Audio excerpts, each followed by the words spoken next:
안녕하십니까. 소중한 나 무한행보 시간입니다. 오늘도 여러분들 만나 뵙게 되어서 진심으로 반갑게 생각합니다. 오늘도 여러분들 재미난 이야기를 들려드리고자 하는데요.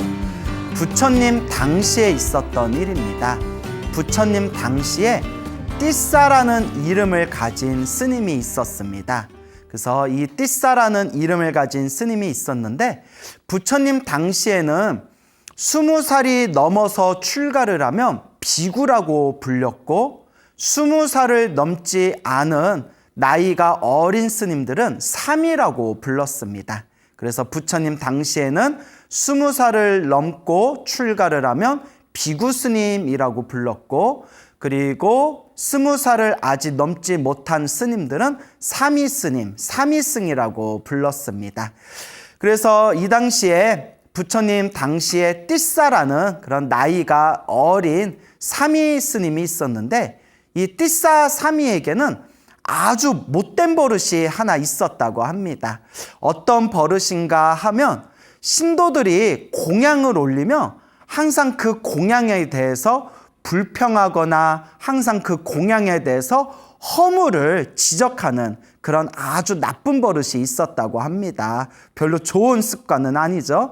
그래서 신도들이 공양을 올리는데 이제 음식 공양을 올릴 때 공양을 많이 드리면 많이 준다고 투덜대고, 공양을 또 적게 드리면 또 적게 준다고 투덜거리고, 또 공양을 따뜻하게 해서 드리면 너무 뜨겁다고 투덜거리고, 또 공양을 식혀가지고 드리면 너무 차갑다고 투덜대고, 항상 신도들이 공양 올리는 거에 대해서 불평하고 허물을 캐고 항상 지적하는 그런 아주 나쁜 습관이 있었다고 합니다.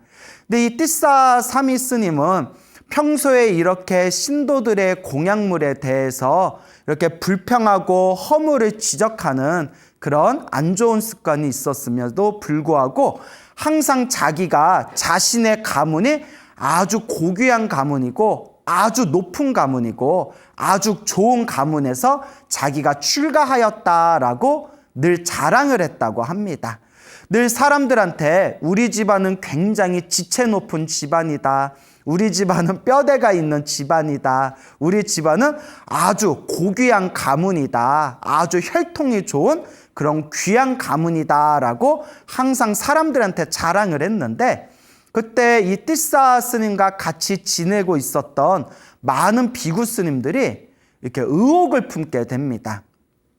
저 띠싸 스님은 자기 입으로는 굉장히 귀한 혈통의 가문 출신이라고 하는데 어떻게 하는 거를 보면 항상 신도들이 올린 공양물에 대해서 불평하고 그 허물을 지적하고 항상 투덜대는 버릇이 있다. 아무래도 좀 저 띠싸 스님이 하는 일이 조금 의심스럽다. 그래서 비구 스님들이 이제 살짝이 띠싸 스님에게 가서 이 띠싸 스님에게 질문을 합니다.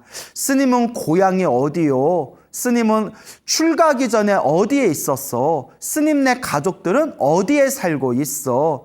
그러니까 이제 이 나이 어린 띠싸 스님이 비구 스님이 질문하는 대로 이렇게 또박또박 이제 대답을 합니다. 예, 스님, 저희 집안은 어디에 살고 있고 저의 가족은 어디 살고 있고 저의 가문은 어느 지방에 있습니다 라고 이렇게 대답을 했겠죠. 그래서 비구 스님들이 이제 자기 밑에 있는 어린 삼이 스님들을 불러가지고 저기 어디 지방에 가서 거기에 띠싸 스님의 가족들이 살고 있다고 하니까 띠싸 스님이 평소에 자랑하는 대로 정말 귀한 가문의 아들인지 한번 살짝 알아보고 오너라 라고 이제 시키게 됩니다. 그러니까 일종의 사생활 캐는 거죠. 예, 저도 이렇게 책을 보면서 아니 뭐 이렇게까지 남의 사생활을 캐나 하고 저 좀 이렇게 책을 보면서 저도 좀 어이가 없더라고요. 어쨌거나 비구 스님들이 띠싸 스님이 하는 짓이 좀 얄미웠나 봐요. 그래가지고 야 살짝 가서 띠싸 스님이 이 띠싸 삼이가 평소에 자기 자랑을 엄청나게 하는데 정말 귀한 집안에 혈통이 있는 집안의 아들인지 한번 알아보고 오너라. 그래서 이제 삼이 스님들을 불러가지고 이제 그 띠싸 스님의 그런 고향집을 알려주게 됩니다. 그래서 요 스님들이 이제 비구 스님들이 시키는 대로 어느 날 띠싸 스님의 고향집에 찾아가게 됩니다. 그래서 이제 고향에 가가지고 그 지방에 있는 사람들한테 혹시 이 지방에서 굉장히 귀한 가문의 혈통이 있는 집안 내 어린 아들 중에 머리 깎고 출가한 스님이 있습니까? 그 스님의 이름은 띠싸라고 합니다. 혹시 알고 계십니까? 라고 주변 사람들한테 이렇게 질문을 합니다. 그러니까 사람들이 듣고서 글쎄요, 제가 듣기에는 이 지방의 귀한 혈통의 가문 중에서 그렇게 출가했다라는 이야기를 못 들어봤는데요. 너 알고 있니? 아니, 나도 못 들어봤는데. 아니, 어느 집 아들을 얘기하는 거지? 그러니까 이제 그 마을 사람들끼리 이런저런 이야기를 나누다가 누가 이렇게 대답을 합니다. 귀한 가문에서 혈통이 있는 고귀한 가문의 아들이 여기서 출가했다는 얘기는 못 들었고, 다만 어디 저쪽 집에 가난한 집안의 어느 아들이 그렇게 사람들과 여행을 하다가 머리 깎고 출가했다라는 이야기는 들었습니다라는 대답을 듣게 됩니다. 알고 봤더니 이 띠싸 스님이 사람들한테는 자기는 굉장히 고향집에서 고귀한, 아주 귀한 집안, 고귀한 혈통의 가문에서 출가한 사람이다라고 자랑해놓고 사실 알고 봤더니 굉장히 가난한 집안의 아들이었고, 사람들과 같이 여행을 하다가 얼떨결에 부처님 법을 만나서 머리 깎고 출가를 했던 겁니다. 그러니까 한마디로 다 뻥이었던 거예요. 다 거짓말이었던 거예요. 자, 그래서 이 이야기를 듣고 이제 부처님이 계신 사원에 와가지고 자기들에게 심부름을 시켰던 그 띠싸 스님 고향집에 가가지고 그 띠싸 스님이 정말 귀한 가문 출신인지 한번 알아봐라 라고 시켰던 그 비구 스님들에게 저희가 알아봤더니 그 귀한 가문에서 출가한 아들은 없었고 아주 가난한 집안에서 태어나서 여행하다가 우연히 출가한 사람은 있었다고 하는데 그게 바로 띠싸 삼이었던 것 같습니다 라고 이제 자기들의 들었던 이야기를 전부 이제 사람들에게, 그 비구 스님들에게 이제 그대로 이야기를 전하게 됩니다. 그러니까 이제 비구 스님들이 난리가 난 거죠. 저것 봐라, 저것 봐라. 저렇게 거짓말을 하고 사실 가난한 집안의 아들이었으면서 일부러 사람들한테 잘난 체하고 잘 보이기 위해서 나는 귀한 가문의 출신의 아들이다라고 저렇게 뻥을 쳤구나. 저것 봐라, 저것 봐라 하면서 이 비구 스님들이 부처님께 찾아갑니다. 부처님께 찾아가서 부처님, 세존이시여, 저희가 저 띠싸사미가 항상 신도들이 공양 올리는 것을 불평하고 트집 잡고 지적하고 허물을 뜯는 것을 보면서 항상 못마땅하게 생각했는데 혹시나 해가지고 저 띠싸사미가 정말 자기가 말한 대로 귀한 가문의 아들인가, 귀한 집안의 혈통 있는 집안의 아들인가 싶어서 고향집에 보내 알아봤더니 그 모든 게 다 거짓말이었습니다. 저 띠싸가 한 말은 모두 다 허풍이고 허세였습니다, 부처님. 이렇게 또 부처님께 고자질을 합니다. 근데 이제 부처님께서 그 이야기를 다 들으시면서 이렇게 말씀하십니다. 그대들이여, 띠싸가, 저 나이가 어린 저 띠싸가 저렇게 허풍과 허세가 많은 것은 이번 생만 그런 것이 아니었다. 수많은 과거 전생에도 저 띠싸는 굉장히 허풍과 허세가 굉장히 심했다라고 부처님께서 말씀하십니다. 그 이야기를 듣고 그 자리에 있던 수많은 스님들이 부처님이시여 그 전생 이야기를 듣고 싶습니다라고 이제 법을 청합니다. 부처님께서 이제 이 띠싸와 관련된 머나먼 과거 전생 이야기를 들려주시게 됩니다. 머나먼 과거 전생, 헤아릴 수 없는 머나먼 과거 전생에 한 도시를 담당하고 있었던 장관이 있었습니다. 이 장관이 어느 날 이 장관의 아내가 아들을 낳았는데 그 장관의 아내가 아들을 낳았을 때, 이 장관의 아들을 낳았을 때 그 집안의 하인으로 일하고 있던 여자 종도, 여종도 아들을 낳게 됩니다. 그러니까 장관, 주인집과 이제 하인이 같이 똑같은 날에 이제 아들을 낳게 된 겁니다. 그래서 여자 하인이 낳은 아들의 이름을 까따하까라고 이름을 붙입니다. 까따하까라고 이제 이름을 붙이게 되는데요. 어쨌거나 이 장관이 굉장히 성품이 온화하고 굉장히 좋으신 분이라서 장관이 자기의 아들과 똑같은 날에, 그러니까 생일이 똑같은 거죠. 똑같은 날에 태어난 하인의 아들에게도 똑같이 자기 아들과 똑같이 옆에서 교육할 수 있는 기회를 줍니다. 그래서 하인의 아들이었지만 글을 배우고 온갖 기술을 배우고 또 그 주인집 아들을 따라가지고 귀족으로서 알아야 할 예법과 예절과 교양에 대해서 어렸을 때부터 충분하게 배웠다고 합니다. 이 장관이 성격이 굉장히 좋으신 분이라서 비록 하인의 아들이지만 당신 아들과 같은 날에 태어났기 때문에 아마 또 이렇게 마음을 많이 배려해줘가지고 요 장관의 아들이 공부하면서 옆에서 함께 공부할 수 있도록 아마 배려를 해준 것 같습니다. 자, 이렇게 어렸을 때부터 충분히 귀족과 같이 아주 좋은 교육을 받았던 요 하인의 아들인 요 까따하까가 문득 이런 생각을 합니다. 내가 아무리 이렇게 교육을 받고 아무리 이렇게 내가 공부해봤자 그래봤자 나는 하인에서 벗어나지를 못한다. 그래봤자 나는 이 집안의 하인의 신분일 뿐이다. 뭔가 좋은 방법이 없을까? 나도 개천에서 용 되고 싶다. 이제 이런 생각을 일으키게 됩니다. 나도 개천에서 용이 되고 싶다. 그래서 어떻게 해야 내가 신분 상승을 할 수 있을까라고 까따하까가 이렇게 고민을 하다가 이렇게 편지를 씁니다.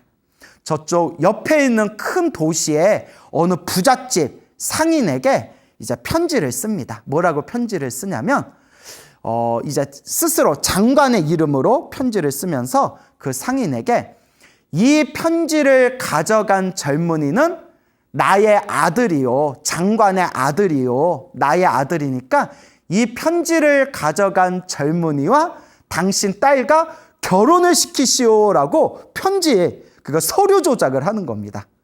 못됐죠? 아주 못된 짓이에요.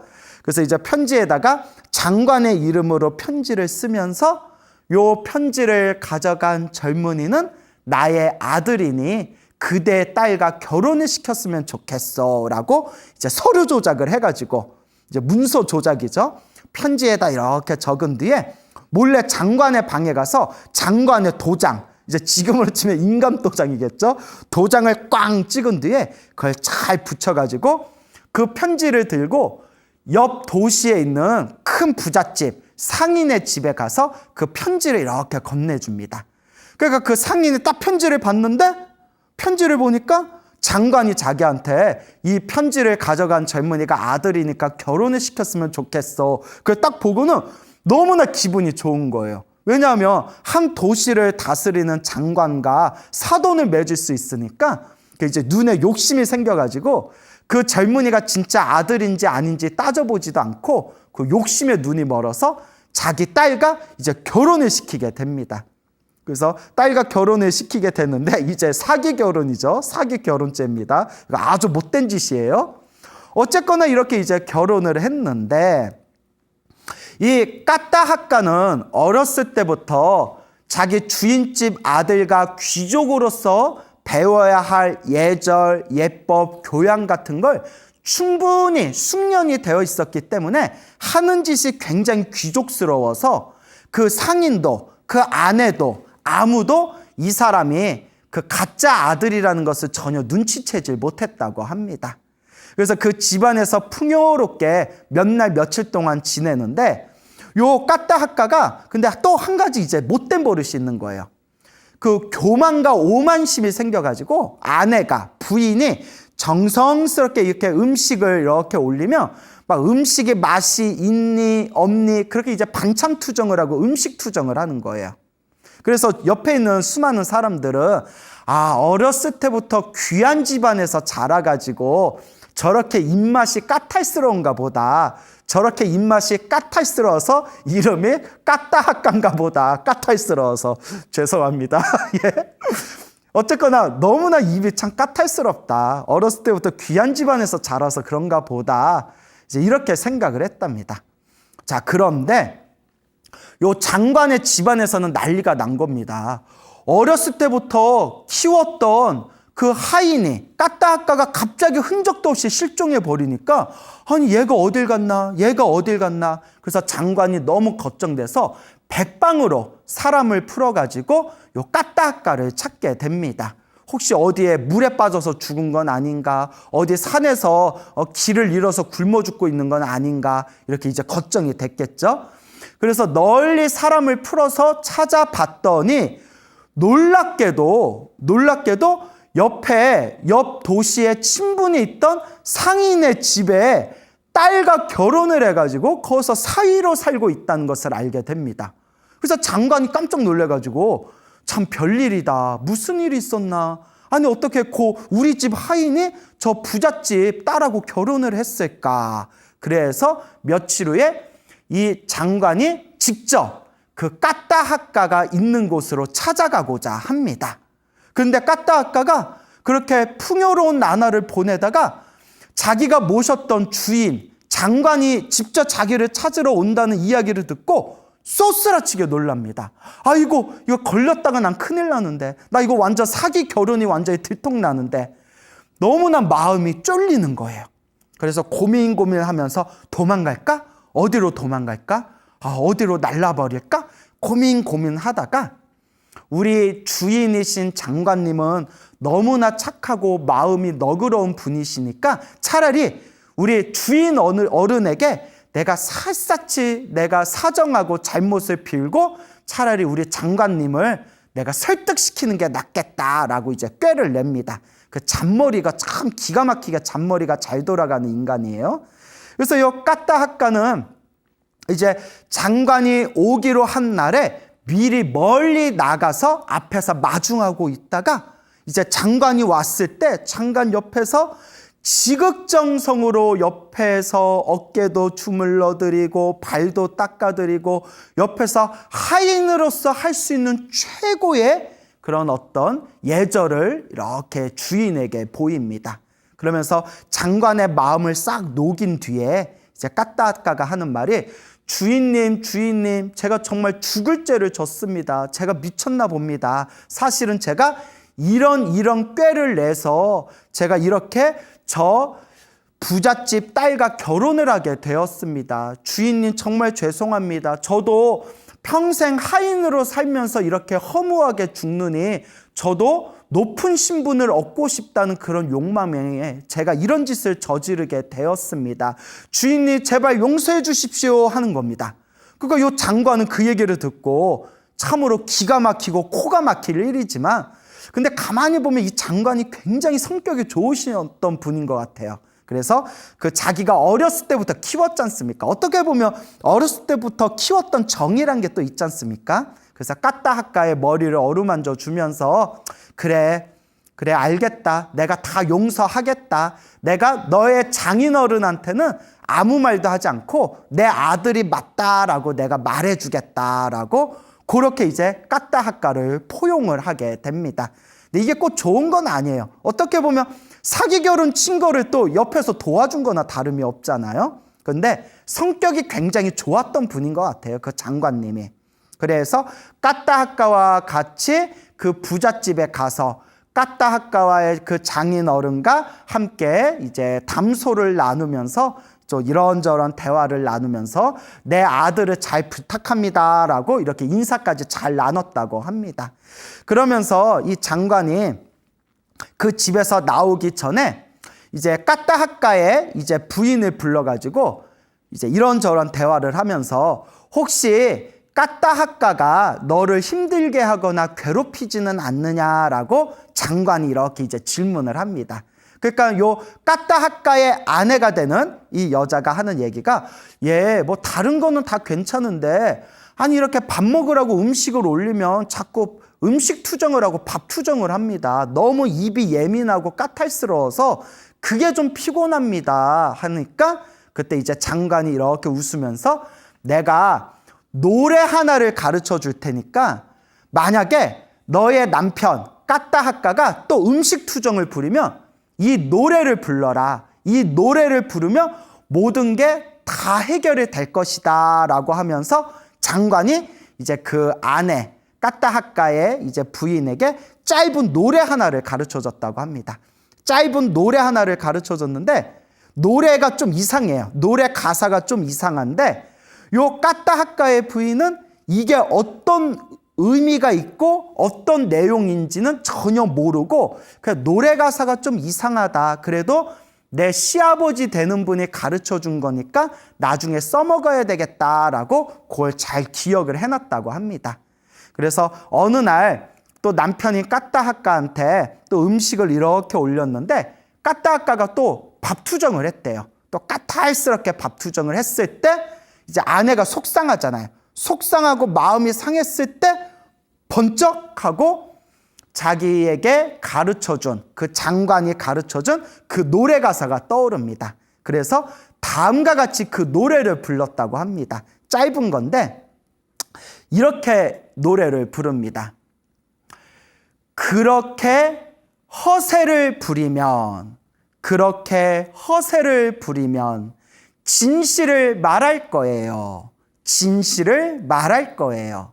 그러니 조용히 밥이나 드세요 라고 노래를 부릅니다. 노래가 짧죠?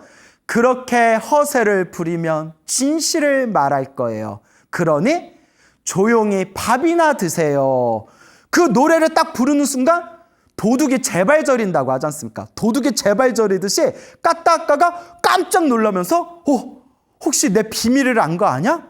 혹시 나의 진실을 알고 있는 거 아냐? 라고 하면서 엄청나게 가슴이 막 쫄리면서 그 뒤로는 아무 군말 없이 주는 대로 밥을 잘 먹게 되었다라는 그런 이야기를 부처님께서 설하십니다. 그러면서 부처님께서 이렇게 이야기하십니다. 그대들이여, 그 까따하까, 그 입이 까탈스러웠던 까따하까가 지금 이번 생에 저 띠싸사미의 머나먼 과거 전생이었고, 그 까따하까의 그 주인이었던 그 장관이 지금 이번 생 석가모니 부처님의 머나먼 과거 전생이었다. 머나먼 과거 전생에도 띠싸사미의 먼 전생이었던 그 까따하까 그 시절에도 저렇게 음식에 대해서 투정 부리고 저렇게 불평을 하던 그런 업의 습관이 있었다. 이번 생에만 그런 것이 아니었다라는 그런 법문을 하십니다. 그러면서 부처님께서 마지막으로 다음과 같은 개송을 설하십니다. 사람들이 믿음과 존경으로 보시하는데 보시한 공약물을 불평한다면 마음의 평화를 얻지 못하리. 불만족을 없애고 뿌리째 뽑아버려 파괴한다면 언제나 늘 마음의 평화를 얻으리라 라는 개송을 설하시게 됩니다. 이것이 바로 부처님께서 항상 신도들의 공약물에 대해서 트집을 잡고 불평을 했던 그런 까따하까라는 머나먼 과거 전생의 한 사람의 이야기에 대해서 들려주신 그런 법문이 되겠습니다. 그런데 여러분 느끼셨는지 모르겠는데 요 까따하까가 항상 그 음식에 대해서 불평하는 그런 어떤 그 교만하고 오만한 마음이 있었고, 그 까따하까가 수많은 전생의 시간을 보내고 수많은 윤회의 시간을 보낸 뒤에 이번 생에 석가모니 부처님의 제자인 띠싸라는 스님이 되었음에도 불구하고 이 띠싸 스님은 머나먼 과거 전생의 버릇대로 자꾸 신도들의 공약물에 대해서 트집 잡고 불평하고 항상 허물을 잡는 그런 버릇이 있지 않습니까? 우리가 이렇게 나만이 가지고 있는 고치기 쉽지 않은 그 나만의 어떤 습관들, 그걸 업습이라고 부릅니다. 불교에서는. 업습, 업의 습관이라는 겁니다. 업보의 습관. 머나먼 과거 전생에서부터 몸으로 지었건 생각으로 지었건 말로 지었건 우리가 끊임없이 지었던 그 업의 습관이라는 게 수많은 윤회를 통해서 그게 알게 모르게 우리의 마음에 이렇게 스며들어 있습니다. 이것을 바로 업의 습관이라고 하는데 이 업의 습관을 참 바꾸거나 고치기가 어렵습니다, 여러분. 그래서 우리 주변을 보면 이런 좀 나쁜 습관들을 가지고 있는 사람들이 있어요. 금방 그 띠사라는 스님도 신도들이 정성껏 올린 공약물에 대해서 차면 차다고 불편하고 따뜻하면 따뜻하다고 불평하고 많이 주면 많이 준다고 불평하고 조금 주면 조금 준다고 불평하지 않습니까? 그와 같이 우리 주변에 보면 꼭 모든 걸 삐딱하게 바라보는 사람들이 있어요. 항상 부정적이고 삐딱하게 남을 꼬아서 말하는 사람들이 있습니다. 특히 인터넷 세계에 가면 그런 사람들을 굉장히 많이 보게 됩니다. 소위 그 네티즌이라는 사람들이 수많은 그 사람들이 물론 좋으신 분들도 있겠지만 이렇게 악플 다는 사람들 보면 정말 저열하고 못나고 정말 그런 못된 습성들이 있다는 것을 우리가 살펴볼 수가 있습니다. 제가 항상 여러분들한테 행복하게 살고 싶다면 복과 선업과 공덕을 쌓아야 된다라고 말씀드리지 않습니까? 복과 선업과 공덕을 지을 때 말 한마디 기분 좋게 하고 말 한마디 좋게 해주는 것도 복과 선업과 공덕을 쌓는 것입니다. 근데 우리 주변에 보면 항상 삐딱하게 꼬아가지고 꼭 그렇게 못된 말을 하는 사람들, 그리고 그런 못된 악플을 다는 사람들이 참 많습니다. 그래서 우리 연예인들 중에서도 그런 악플 때문에 상처받아가지고 우울증 걸려서 그렇게 또 세상을 쓸쓸하게 떠나신 분들, 그런 사건들도 많지 않습니까? 그래서 불교를 믿는 분들이라면 그렇게 못된 악플들을 달지 않겠지만 여러분, 불자라면 꼭 명심하셔야 됩니다. 내가 단 악플이 언젠가 다음 생이든 다다음 생이든 반드시 나한테 돌아오게 될 겁니다.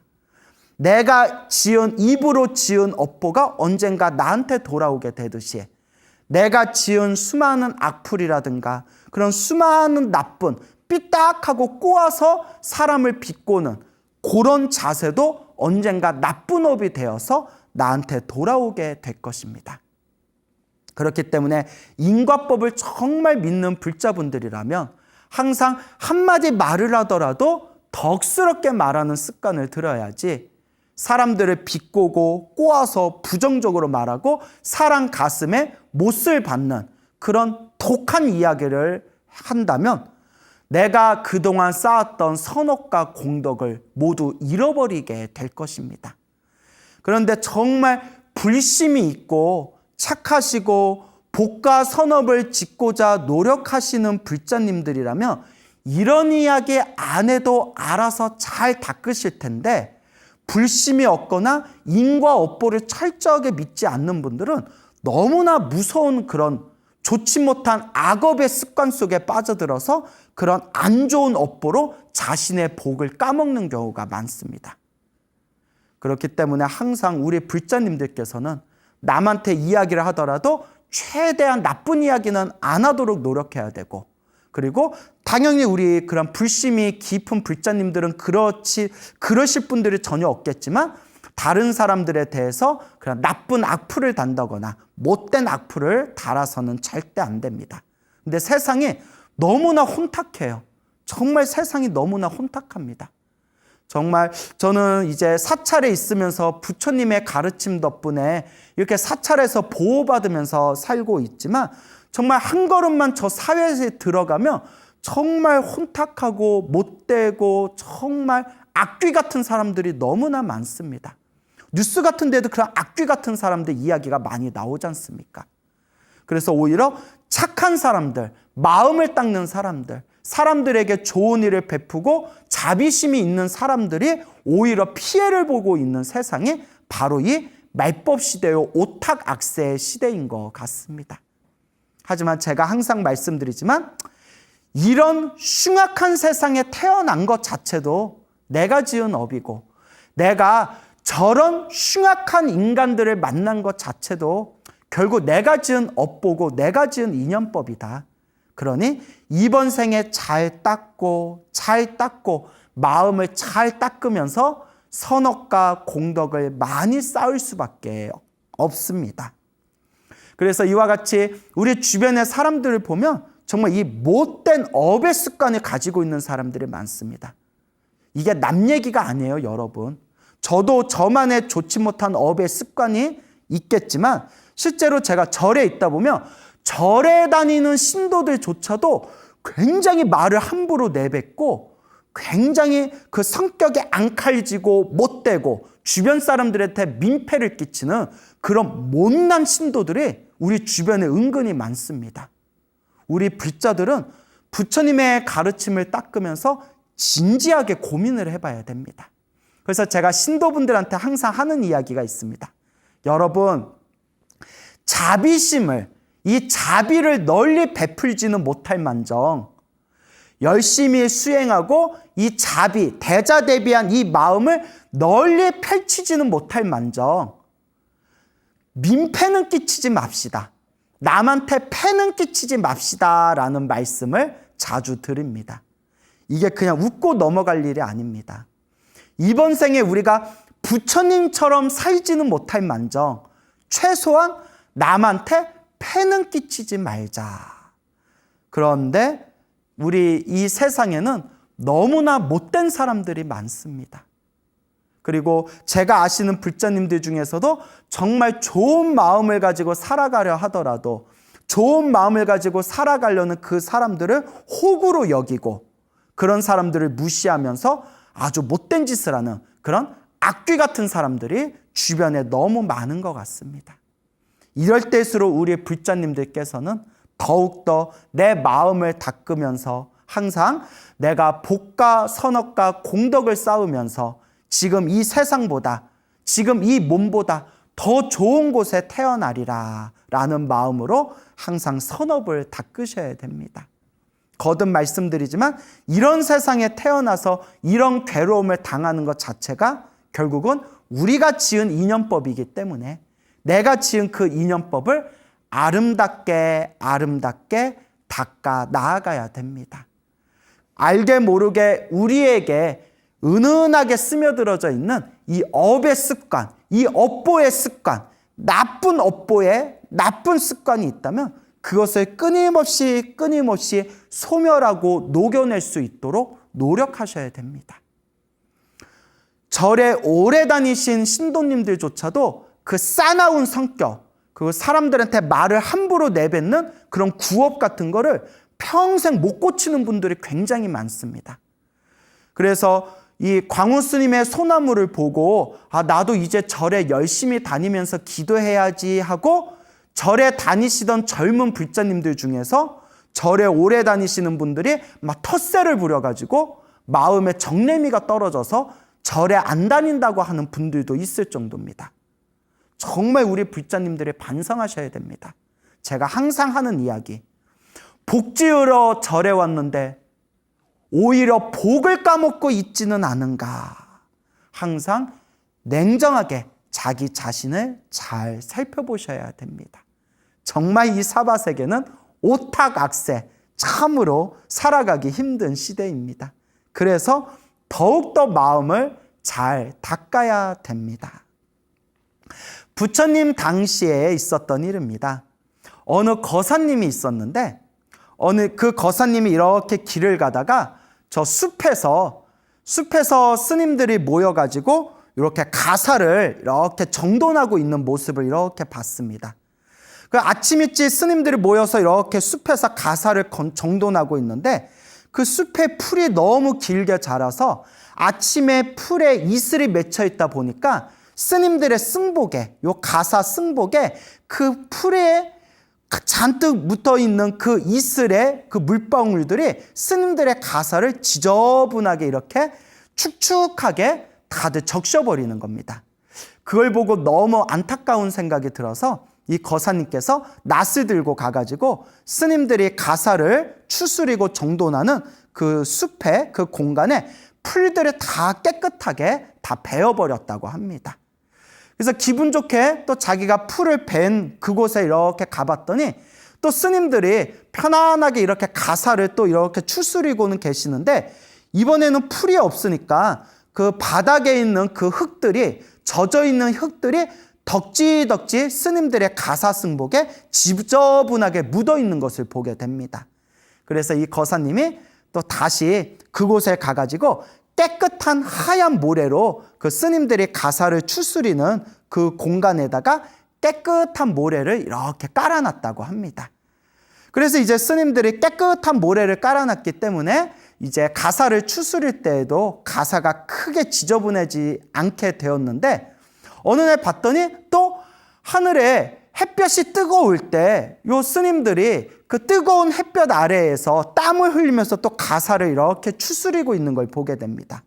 그래서 이 거사님이 햇볕이 너무 뜨거워가지고 낮에 저 스님들이 이곳에 오셔서 가사를 추스릴 때 불편하시겠구나 해서 이복에는 이제 천막을 치게 됩니다.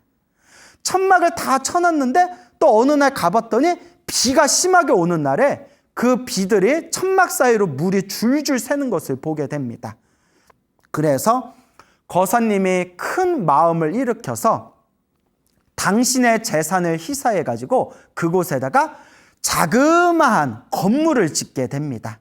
스님들에게 편안하게 거처할 수 있고 편안하게 가사를 벗고 입을 수 있는 그런 튼튼한 건물을 짓게 됩니다. 건물을 다 짓고 나서 낙성식에 부처님과 스님들을 직접 모시게 됩니다. 부처님께 공양을 올리고 부처님 발 아래 엎드려서 부처님께 삼배를 올리면서 부처님께 왜 자기가 여기다 건물을 짓게 되었는지에 대해서 그 자초지종을 하나하나 설명을 하게 됩니다. 부처님, 처음에는 풀이 너무 많아가지고 스님들이 불편해하시는 것 같아서 처음에는 그냥 풀을 다 잘랐습니다. 풀을 다 자르고 나니까 덕지덕지 젖어있는 흙들이 있길래 깨끗한 모래로 덮었습니다. 깨끗한 모래로 덮었는데 하늘에서 해가 뜨거울 때 스님들이 너무 힘들어하시는 것 같아서 여기다 천막을 쳤습니다. 천막을 쳤더니 이번에는 비가 많이 올 때 그 천막 사이로 비가 막 흘러내리길래 아예 마음을 내서 이렇게 튼튼한 건물을 하나 짓게 되었습니다. 부처님. 그 이야기를 듣고 부처님께서 크게 칭찬을 하십니다. 참으로 훌륭하다. 참으로 훌륭하다. 이와 내가 지은 악행은 조금씩이라도 소멸해야 되고 내가 지은 악행을 조금씩 소멸해 가면서 조금씩이라도 끊임없이 선업을 지어야 된다라고 크게 칭찬을 하십니다.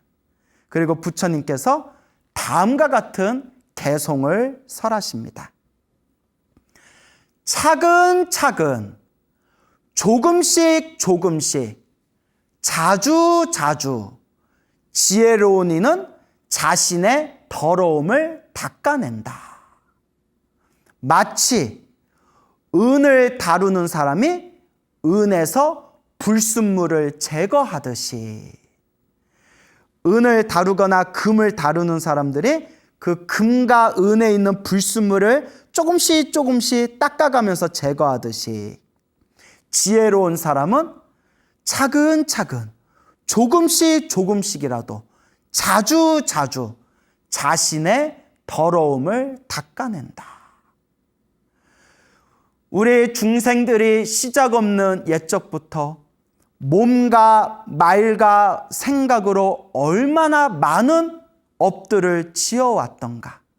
그 업보들이 쌓여서 정말 우리가 이번 생에 이토록 소중한 사람의 몸으로 태어났는데도 과거 전생에 지었던, 알고 지었건 모르고 지었건 내가 지은 그 업의 습관 때문에 사람의 몸으로 태어났는데도, 이 소중한 사람의 몸으로 태어났는데도 수많은 과거 전생의 업보의 습관에 휩쓸려서 지금 이 순간에도 몸과 말과 생각으로 너무나 어리석은 그런 업보들을 지금 이 순간에도 우리는 짓고 있구나. 그러니 이 업보의 습관에 자꾸 우리가, 이 업보의 나쁜 습관에 자꾸 우리가 닦아내야 됩니다. 습관이란 건 쉽게 바뀌지 않기 때문에 조금씩이라도 닦아내야 됩니다. 차근차근, 조금씩 자주 이 악업을 닦아내고 정화하고, 차근차근 조금씩 자주 끊임없이 복과 선업과 공덕을 쌓아야 됩니다. 행복도 불행도 다 내가 지은 인연법이요, 좋은 일도 나쁜 일도 다 내가 지은 인연법이요, 좋은 인연도 나쁜 인연도 다 내가 지은 인연법이다. 이 행복과 불행이란 것도 다 내가 지은 업이라는 것을 명확하게 꿰뚫어 보시고, 항상 끊임없이 내가 지었던 악한, 나쁜 악업의 습관은 조금씩이라도 닦아내고 정화하면서 끊임없이 선업과 공덕을 쌓아나가시기 바랍니다. 여러분, 행복해지고 싶습니까? 행복한 삶을 창조하고 싶습니까? 복을 지으십시오. 선업을 지으십시오. 공덕을 쌓으십시오. 복과 선업과 공덕의 힘이 여러분들을 진정한 행복의 길로 이끌어 줄 것입니다. 여러분, 성불하십시오.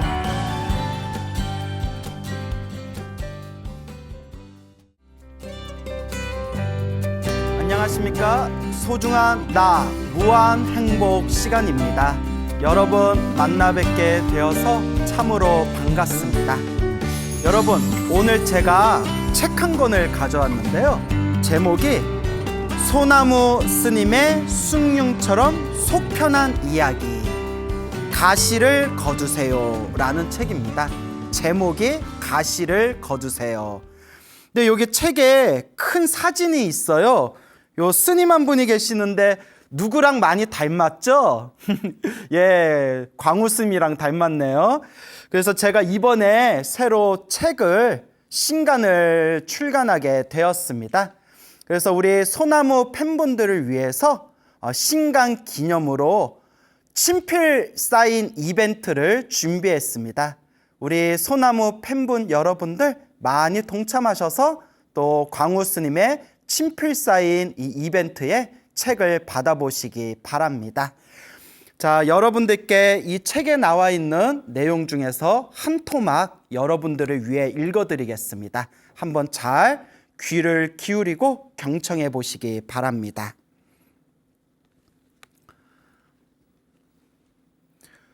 무엇을 바꿀까? 어느 수도원이 있습니다. 이 수도원에 들어가면 방을 하나씩 배정받습니다. 그리고 자기가 원할 때까지 좁은 방 안에서 오직 자기만의 수행에 몰입합니다. 단 수행하는 동안 절대 침묵해야 합니다. 그렇게 수행하다 1년에 한 번 수도 원장과 면담을 할 수 있습니다. 이 수도원에 한 수행자가 방을 배정받았습니다. 침묵 속에서 1년이 지났습니다. 수행자는 수도 원장과 첫 번째 면담을 가졌습니다. 수도 원장이 물었습니다. 그래, 어떠신가요? 수행자가 대답했습니다. 침대가 너무 딱딱해서 큰 고생을 했습니다. 그러니 침대를 바꿔주세요. 수도 원장은 온화한 미소를 띠고 고개를 끄덕이며 침대를 바꿔주었습니다. 다시 1년이 지났습니다. 수행자는 수도 원장과 두 번째 면담을 가졌습니다. 수도 원장이 물었습니다. 그래, 어떠신가요? 수행자가 대답했습니다. 음식이 부실해서 식사 때마다 고역입니다. 음식에 신경을 좀 써주세요. 수도 원장은 온화한 미소를 띠고 고개를 끄덕이며 최대한 그가 원하는 음식을 제공하기로 약속했습니다. 또다시 1년이 지났습니다. 수행자는 수도 원장과 세 번째 면담을 가졌습니다. 수도 원장이 물었습니다. 그래, 어떠신가요? 수행자가 대답했습니다. 제가 지내는 방이 여러모로 열악합니다. 햇빛이 잘 들어오는 방으로 바꿔주세요. 수도 원장은 온화한 미소를 띠고 고개를 끄덕이며 그가 원하는 방으로 바꿔주었습니다. 어느덧 시간이 흘러 네 번째 면담이 다가왔습니다. 수행자는 수도 원장을 보자마자 하소연했습니다. 말을 한마디도 못하고 있으니 너무 답답하고 바보가 된 느낌입니다. 수도 원장은 미소를 거두고 말했습니다. 그대가 침대를 바꿔달라고 했을 때 침대를 바꿔주었습니다. 그대가 음식을 바꿔달라고 했을 때 음식을 바꿔주었습니다. 그대가 방을 바꿔달라고 했을 때 방을 바꿔주었습니다. 수행자의 눈을 보며 수도 원장이 말했습니다. 자, 이제는 당신이 바뀌어 보세요. 내가 원하는 대로 남편이 바뀌었으면 좋겠다고요? 먼저 당신이 바뀌어 보세요. 내가 원하는 대로 아내가 바뀌었으면 좋겠다고요? 먼저 당신이 바뀌어 보세요. 내가 원하는 대로 자식이 바뀌었으면 좋겠다고요? 먼저 당신이 바뀌어 보세요. 세상을 바꾸고 싶다고요? 그래요. 그럼 먼저 당신이 바뀌어 보세요. 주변을 바라보세요. 그리고 생각해 보세요. 답은 어디에 있는지. 자, 이제는 당신의 마음이 바뀌어야 합니다. 우리 중생들은 항상 행복을 원합니다. 우리 중생들은 이 고통에서 벗어나기를 정말 원합니다. 그런데 행복을 원하고 고통에서 벗어나기를 바라면서 내 주변에 있는 모든 것들이 변화되기를 또 바라고 있습니다. 근데 재미난 사실이 있습니다. 우리 중생들 마음속에는 잘 되면 내 덕이고 안 되면 조상 탓이다. 약간 이런 심리들이 있습니다. 일이 술술 잘 풀리면 왠지 내가 잘나서 그렇게 된 것 같고, 뭔가 내 주변의 일들이 잘 안 풀리면 그것은 내 탓이 아니고 나의 잘못이 아니고 무언가 내 주변에 있는 것들이 잘못 굴러가고 있기 때문에 내가 이렇게 괴로움을 당하고 있는 것이다. 그렇게 생각하는 그런 중생의 얄팍한 속성이 있습니다. 근데 여러분, 제가 평소에 사람들에게 항상 하는 이야기가 있습니다. 만약 내 주변에 있는 것들을 바꾸고 싶다면 얼마든지 바꾸십시오. 바꿀 수 있다면 내 주변에 있는 것들을 한번 잘 바꿔보시기 바랍니다. 단, 세상 일이 그렇게 호락호락하지가 않습니다. 정말 내가 바꾸고 싶은데도 바꿀 수 없는 것들이 있다면 결국은 내 자신을 바꿀 줄도 알아야 됩니다. 결국 내 마음을 바꾸고 나 자신을 바꿀 수가 있어야 됩니다. 그리고 더 정확하게 말하자면 결국 내 주변에 있는 모든 것들을 바꾸고자 할 때, 내 주변에 있는 모든 것들을 긍정적으로 바꾸어 나가고자 할 때 결국 그 첫걸음은, 그 뿌리는 결국 나 자신이 바뀌어야 된다는 이야기입니다. 많은 분들이 저와 상담을 합니다. 그때 저와 상담을 하시는 분들의 어떤 고민들이 사실 비슷비슷해요. 뭐 남편 문제, 가정 문제, 아들 문제, 뭐 딸 문제, 뭐 시댁과의 갈등, 혹은 뭐 경제적인 문제. 사실 중생들이 살아가는 모습은 어느 정도 비슷비슷하지 않습니까? 그리고 저를 찾아와서 상담을 할 때에도 사실 그 사연들이 대부분 비슷비슷합니다. 물론 그 중에서는 정말 내 자신의 마음을 잘 다스리고 내 자신의 큰 잘못을 저지르지도 않았는데 힘들고 괴롭고 안 좋은 일이 펼쳐질 때도 있습니다. 그리고 또 실제로 상담을 오신 분들과 대화를 하면서 깊은 내면의 그분들의 사연을 듣게 되면 의외로 사실 자기 자신이 잘못인데, 내 성격이 문제인데 남 탓을 하는 그런 경우도 가끔씩 볼 때가 있습니다. 결국 수많은 분들과 상담을 하면서 그분들에게 제가 이런 이야기를 자주 들려드립니다. 바꿀 수 있다면 한번 바꿔보세요. 남편이 바꾸길 원하신다면 남편을 바꿔보세요. 자식이 바꾸길 원한다면 자식을 한번 바꿔보세요. 내 주변에 있는 일들을 바꾸고 싶다면 한번 바꿔보세요. 하지만 먼저 나 자신부터 한번 바꿔보시기 바랍니다. 여러분, 내 자신도 쉽게 바뀌기가 힘든데 우리는 습관이라는 게 있지 않습니까? 담배 피는 습관도 있을 것이고, 뭐 늦잠 자는 습관도 있을 것이고, 자꾸 게으름 피우는 습관도 있을 것이고, 저마다 자신만의 단점이 될 수 있는 각자의 습관이 있을 텐데, 여러분들은 여러분들 본인 스스로 자신의 습관을 마음대로 바꿀 수 있습니까? 자신의 안 좋은 단점인 습관들이 있다면 쉽게 바꿀 수 있습니까? 어렵습니다. 정말 어렵습니다. 그래서 제가 이런 말을 자주 하죠. 아니, 나 자신도 못 바꾼데 왜 이렇게 남을 바꾸고 싶어 하냐고.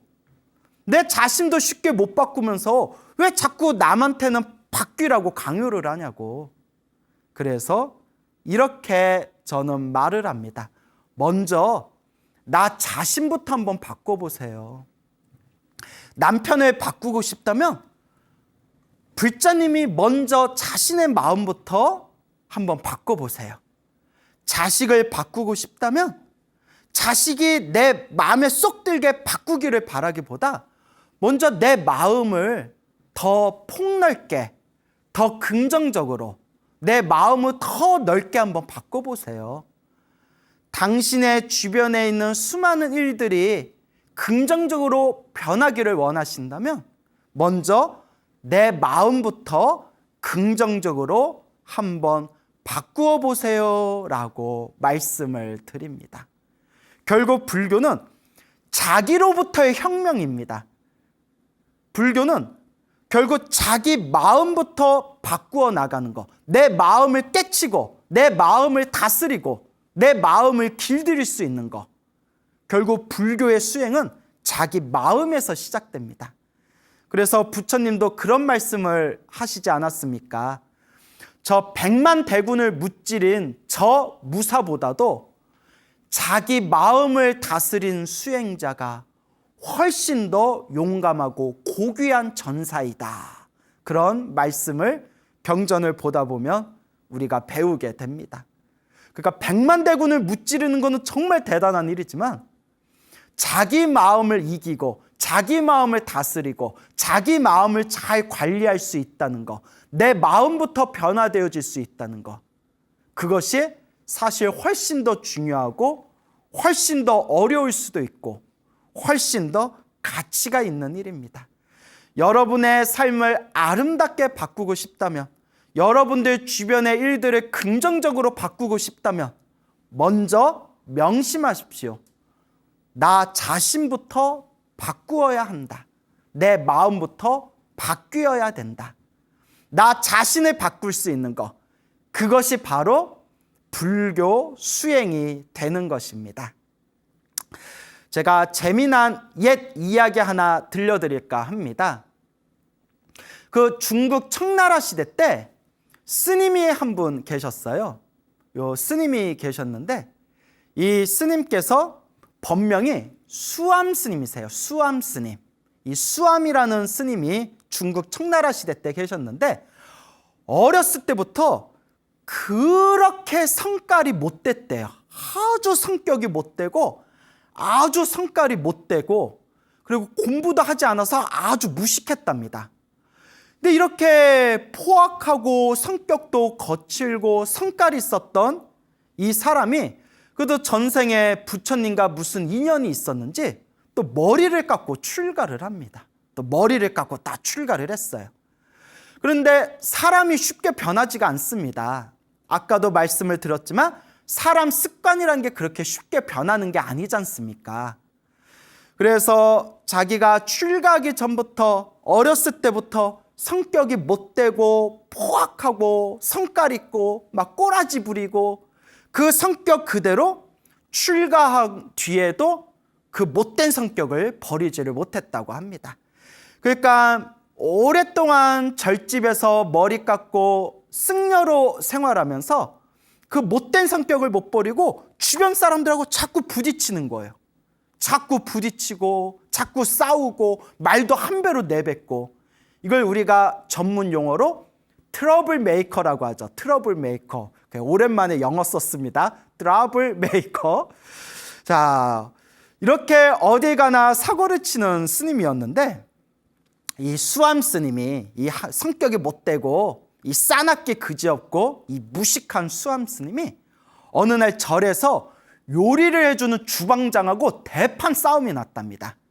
이제 절에서 요리해 주시는 주방장을 우리 한국 불교에서는 공양주라고 부르죠. 공양주. 그래서 밥 지어 주시는 분을 공양주라고 부르고 반찬 다듬어 주시는 분을 이제 채공이라고 불러요. 채공. 하여튼 그 절에서 봉사하시는 공양주하고 대판 싸웠나 봅니다. 그리고 차마 스님으로서 입에 담을 수도 없는 욕설과 폭언을 했대요. 사실 이제 스님들이 좀 말을 조심해야 되지 않습니까? 그런데 정말 스님으로서 입에 담을 수도 없는 그런 흉악한 욕설과 폭언을 막 내뱉으니까 주지 스님이 그 소식을 듣고 화가 나신 거예요. 그래서 그 절에 스님들을 다 모아놓고 가운데에 수암 스님이 이제 무릎 꿇려놓고 호되게 주지 스님이 혼을 냈답니다.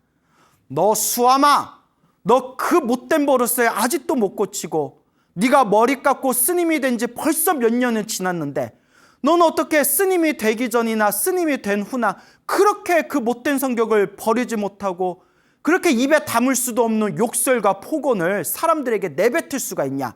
너 네 성질머리 고치지 못하면 다음에는 절대 봐주지 않고 너를 반드시 절 밖으로 내쫓을 것이다. 한 번만 그러면 너 절에서 쫓겨날 줄 알아라 하고 주지스님이 호되게 꾸짖었답니다. 수많은 스님들 앞에서. 그런데 이 수암 스님이 수많은 사람들 앞에서 자신이 이제 망신당했다고 생각한 거예요. 막 너무 부끄럽고 치욕스럽고 막 그 수치심이 드는 거예요. 그래서 밤에 이제 잠자리에 누워가지고 잠이 안 오고 속에 막 부화가 나가지고 뭐 화가 나서 씩씩거리면서 내가 이 주지한테 어떻게 복수하나, 내가 저 주지한테 내 복수를 해야 되는데 어떻게 복수하나, 저 수많은 사람들 앞에서 나한테 망신을 줘? 나한테 수치를 줘? 내 절대 가만 안 두겠다. 저걸 어떻게 복수하나, 저걸 어떻게 복수하나. 그리고 이제 밤을 새우는 거예요. 속이 부글부글부글거리면서 계속 밤을 새우는 겁니다. 그렇게 밤을 꼬박 새우던 중에 갑자기 수암 스님이 마음속에서 이런 생각이 드는 겁니다. 아, 내가 지금 이 한밤중에 새벽이 다가오고 있는데 얼마 안 있으면 이제 해가 뜰 텐데 하루 종일 화가 나가지고 내가 밤을 새우고 내가 잠 한숨 자지 못했구나. 도대체 내가 무엇 때문에 이렇게 잠도 못 자고 가슴에 막 화가 나고 가슴이 답답하고 왜 이렇게 마음이 괴로워야 되는가? 왜 내가 잠도 자지 못하고 이렇게 마음이 괴로워야 되는가? 아, 이건 결국 다 내 망상이다. 다 내 망상 때문에, 내 허망한 생각 때문에, 탐욕과 성냄과 어리석음 때문에 내가 이렇게 밤에 편안하게 잠도 못 자고 가슴이 답답하고 괴롭고 이렇게 화가 치밀어서 스스로를 괴롭히고 있구나라는 생각이 딱 든 거예요. 그래도 전생에 성근이 있었던 사람인가 봐요. 전생에 착한 뿌리가 있었던 사람인가 봐요. 그 못돼 먹은 그 수암 스님이 호련히 내가 이렇게 지금 괴로워서 잠을 못 자는 게 다 이게 내 망상 때문에 그렇다. 그런 생각이 불현듯 확 드는 거예요. 그러면서 이렇게 다짐합니다. 그래, 내가 밤에 편안하게 다리 뻗고 자려면 이 망상부터 놓아버려야 된다. 내가 이 번뇌와 망상부터 내가 제거해야 된다. 결국 수행을 해서 도를 깨치는 것밖에 없다. 내가 열심히 마음 수행을 해서 깨달음을 얻어 이 망상을 없애야 되겠다. 그런 생각이 든 거예요. 그리고 그 다음날 이 수암 스님이 옷을 깨끗하게 갈아입고 어제 자기를 호되게 혼냈던 주지 스님을 찾아가 정중하게 절을 올리고 스님께 참회를 합니다. 주지 스님, 제가 아무리 생각해도 어제 참으로 제가 잘못한 것이었습니다. 스님, 제가 머리 깎고 출가한 지 몇 년이 훌쩍 지났는데 아직도 저는 번뇌와 망상이 두껍고 업장이 두껍습니다. 스님 정말 죄송합니다 하면서 스님, 주지 스님, 스님이 어제 저를 위해서 호되게 혼을 내주신 덕분에 제가 한밤중에 잠에 들지 못하고 밤을 지새우다가 이 괴로움이 다 내 망상 때문이구나. 결국 내가 행복하고 편안하기 위해서는 이 망상을 없애야 되겠구나라는 생각이 들었습니다. 그래서 스님, 주지 스님, 부탁이 있습니다. 제가 이제 무문관에 들어가서 오직 수행을 하고 싶은데 저에게 방 하나만 주시고 무문관 동안 제가 밥을 먹을 수 있도록 공양을 좀 후원해 주십시오라고 주지 스님께 청을 올립니다. 무문관이 이제 없을 무, 그러니까 문이 없는 곳에 이제 들어가서 수행을 한다. 그 문이 없다는 게 무엇을 뜻하냐면 정말 이제 문이 없다는 게 아니라 어디 방이나 딱 들어가면 내가 목표로 한 기한을 마칠 때까지 문 밖으로 나오질 않는 거예요. 그래서 그걸 무문관 수행이라고 합니다. 방에서 오로지 이제 수행만 하는 그 기간, 그 수행의 기간을 무문관이라고 부르게 됩니다. 제가 무문관 들어갈 테니까 그 방 하나에다가 그 공양 좀 저 후원해 주십시오. 주지 스님이 딱 그 수암 스님을 봤는데 수암 스님의 눈빛이 다 변해 있는 거예요. 수암 스님의 눈빛이 초롱초롱하게 뭔가 굳은 의지와 결심이 보이는 거예요. 그래서 주지 스님이 속으로 내심 이 수암 스님이 이제야 철이 드나 보구나. 그래도 전생에 닦아놓은 착한 뿌리, 성근이 있어가지고 그래도 지금 자기가 이제 수행하겠다, 깨달음을 얻겠다, 번뇌와 망상을 제거하겠다, 그런 기특한 마음을 내는구나. 그래서 수암 스님의 눈빛이 변한 것을 딱 보고는 그 주지 스님이 수암 스님을 위해서 방 하나를 마련해주고 이제 그 공양을 항상 먹을 수 있도록 후원해주기로 약속을 합니다. 그래서 수암 스님이 이제 딱 무문관에 들어갈 때, 그 방에 딱 무문관에 들어갈 때 처음에는 주변 사람들이 다들 비웃었대요. 야, 저런 놈이 무문관 들어가봤자 얼마나 변하겠냐. 야, 저런 뿌리부터 포악하고 못난 사람이 저 조그만 방에 들어가서 공부한다고 사람이 그렇게 변하겠냐. 다들 이렇게 비웃었다고 합니다. 그러니까 이 수암 스님이 평소에 너무 못 살았기 때문에 사람들에게 신뢰를 많이 잊은 거예요. 많이 잊어버린 겁니다. 많이 잃어버린 거죠. 그것도 결국 자기의 몫이죠. 자기의 업입니다. 평소에 못 살고 평소에 말썽을 많이 부렸기 때문에 사람들의 신망을 잃어버리게 된 겁니다. 사람들이 손가락질을 하건 말건, 사람들이 뒤에서 비웃건 말건 딱 방에 들어갑니다. 그 방에서 오직 신묘장구 대다라니와 관세음보살을 연불 했대요. 오직 천수경에 나오는 신묘장구 대다라니와 관세음보살 연불을 하루 종일 닦았다고 합니다. 근데 여기에 이제 재미난 게 수암 스님이 왜 신묘장구 다라니를 선택했냐면 외운 게 그거밖에 없어서. 그러니까 뭐 자기가 출가를 하고 나서도 전혀 공부를 안 했기 때문에 그나마 외워놓은 게 신묘장구 다라니 하나뿐이 없었대요. 그래서 그나마 외워놓은 게 신묘장구 다라니 하나였기 때문에 방에 들어가서 오로지 신묘장구 다라니와 나머지 남는 시간은 오로지 관세음보살을 연불했다고 합니다. 그렇게 한 달, 두 달, 석 달, 1년, 2년, 3년 그렇게 3년이 지나가게 됩니다. 그 조그만 방 안에서 밥 먹는 시간과 잠깐 쉬는 시간을 빼고는 오로지 신묘장구 대다라니와 관세음보살 연불을 했던 수암 스님이 드디어 그 3년의 시간이 지나고 무문관에서 나오게 됩니다. 그런데 그 무문관에서 나오고 난 뒤에 그 수암 스님의 자태가 완전히 변화되었다고 합니다. 옛날에 그렇게 포악하고 못됐던 그 수암 스님의 심성이 완전히 사람의 성격이 변해서 아주 예의 바르고 그리고 절대 화를 내지 않았다고 합니다.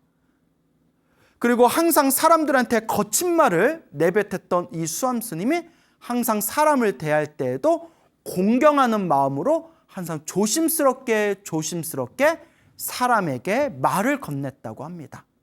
그 주변 사람들이 다들 놀란 거예요. 아니 3년 동안 방 안에 있어서 몸에 있던 영양가가 쏙 빠져가지고 몸에 기운이 없어서 사람이 저렇게 변했나? 아니 어떻게 저렇게 사람이 변할 수가 있지? 화도 내지 않고 그 몸의 자태도 완전히 변화되고 사람을 대할 때도 말도 조심조심하게 되고 그리고 더 놀라운 게 그렇게 무식하기 짝이 없었던 이 수암 스님이 3년 동안 신묘장구 다라니와 관세음보살 연불을 하더니 어떤 책을 봐도 책을 한번 딱 보기만 하면 입에서 줄줄줄줄 외우더랍니다. 말 그대로 지혜의 힘이 트이게 된 거예요. 지혜의 에너지가 완전히 열리게 된 겁니다. 어떤 책을 봐도 그대로 머릿속에 사진 찍히듯이 외워서 입에서 줄줄줄줄 그 내용을 다 암송할 수가 있었다고 합니다. 이와 같이 3년 동안 오직 신묘장구 대다라니와 관세음보살 연불의 수행을 통해서 완벽하게 그 몸과 마음의 기운이 바뀐 이 수암 스님은 그 뒤로 사람들에게 자상하고 쉽게 부처님의 법문을 널리 알려주어서 그 시대에 참으로 존경받는 큰 스님이 되셨다고 합니다.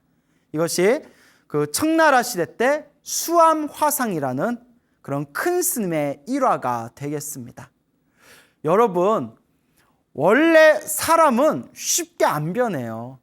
제가 제 자신을 비춰봐도 혹은 제 주변에 있는 사람들을 보아도 또 우리 같이 수행하고 공부하는 스님들끼리 차 마시면서 서로 속마음을 터놓고 이야기할 때 서로가 공감하는 것 중에 하나가 사람은 이렇게 쉽게 변하기가 힘들다. 사람 마음이 쉽게 변하는 게 아니다. 습관이 그렇게 쉽게 변하는 게 아니다라는 이야기를 자주 합니다. 그래서 우리가 흔히 우스갯소리로 그런 말을 하지 않습니까? 야, 사람이 조금 공부하고 조금 수행했다고 팍팍팍 변하면 이 세상에 있는 중생들 벌써 다 부처됐겠다. 그만큼 우리 내면에 있는 이 번뇌와 우리 망상이 쉽게 변하지가 않습니다. 그러니까 수행하는 겁니다. 안 되더라도 수행하는 거고 힘들더라도 꾸준히 할 뿐이죠. 그런데 이 3년 만에 이렇게 자신의 몸과 마음이 완전히 그 기운이 바뀌신 이 수암스님 같은 분은 정말 대단한 분이 아닐 수가 없습니다. 자신의 몸과 마음이 완벽하게 그 기운이 바뀐 것을 우리가 전문 용어로 황골탈태라고 부르게 되죠. 정말 뼈가 바뀐 거고, 그리고 나를 뒤덮고 있는 나의 그 모든 모습들이, 몸과 마음이, 기운이 더욱 긍정적으로 변화된 것이죠. 그래서 이런 수암스님의 이야기를 통해서 누구든지 자신의 결심만 있다면, 누구든지 자신의 치열한 노력만 있다면 우리는 충분히 수행을 통해서 바꾸어 나갈 수가 있구나라는 그런 희망을 얻게 됩니다. 결국 여러분, 자기 자신이 바뀌어야 됩니다.